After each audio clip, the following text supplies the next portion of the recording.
Ayan mga kapisngi, may mga customer na pumapasok at nagsisimula ng mamimili. Mapapansin nyo ang iba-iba ang hinahanap nila. May nag-iikot, may nagtatanong at may diretsong kumukuha ng bilihin. Busy na agad ang paligid kaya kailangan talaga mabilis at maayos ang pag-assist sa kanila. Hello mga kapisngi vlog, panibagong araw, panibagong pag-asa sa ating lahat. Ito umikot ang araw ko sa pag-asikaso ng mga paninda at pakikipag-usap sa mga customer na may kanya-kanyang hinahanap. Sa mga pangunahing paninda namin ay ang paa ng manok, marami naghahanap nito at yung iba pang ulam sa bahay, yung iba naman pang negosyo. At ito tayo mga kapisngi, magtatanggal tayo ng kuko ng manok. Ito pala yung tinitinda namin mga kapisngi, wala ng kuko ng manok, tinatanggalan na namin para pag nagkilo na diretso bigay na sa customer. Kasi mga kapisngi may kuko pa itong paa, ngayon naman wala na para naman diretso na yung pagbigay sa customer pag nakilo na. Kailangan maayos ang pag-aayos at mabilis ang kilos para tuloy-tuloy ang serbisyo.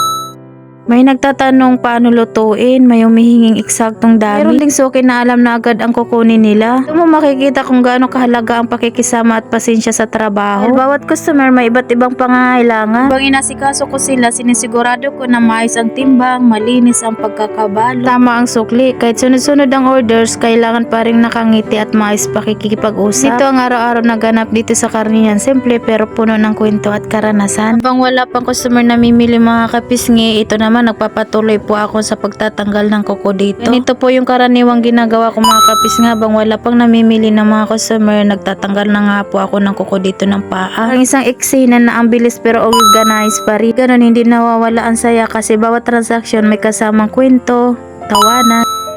May mga pagkakataon din na may mga bagong customer na medyo nahihiyang magtanong. Unang-unang magtatanong para tulungan sila. Pag napangiti ko sila o napapasabi ng salamat, klaseng fulfillment din yun sa trabaho. Siyempre hindi mawala ang banding namin sa mga katrabaho kahit busy. Nagkakabiruan pa rin sa gitna ng trabaho. Doon mo mararamdam na kahit pagod ang katawan, magaan pa rin ang atmosphere.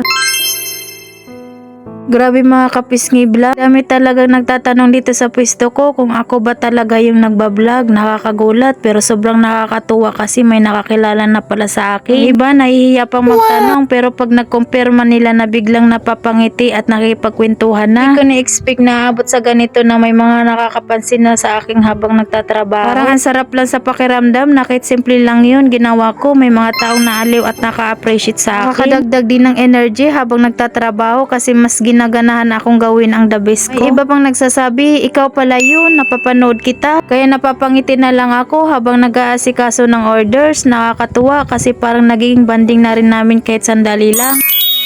Kaya sa mga nakakilala at sumusuporta, maraming salamat sa inyo mga kapisngi. Sa inyo, mas lala akong ginaganahan ipakita ang araw-araw kong ganap dito sa karnihan. Ilang ito basta trabaho, kundi isang kwento na pinapanood at sinasamahan nyo araw-araw. Solid kayo mga kapisngi vlog. Panginoon, maraming salamat po sa araw na ito na lumipas. Salamat po sa inyong patuloy na paggabay sa akin at sa bawat hakbang. Kabila ng mga pagsubok at tagumpay, nararamdaman ko ang iyong presensya at pagmamahal. Patuloy niyo po akong gabayan at bigyan ng lakas sa mga susunod pang araw. Salamat. Hanggang dito na lang muna ang vlog natin for today. Maraming salamat sa panonood. Huwag kalimutan mag-like at mag-subscribe. See you next vlog.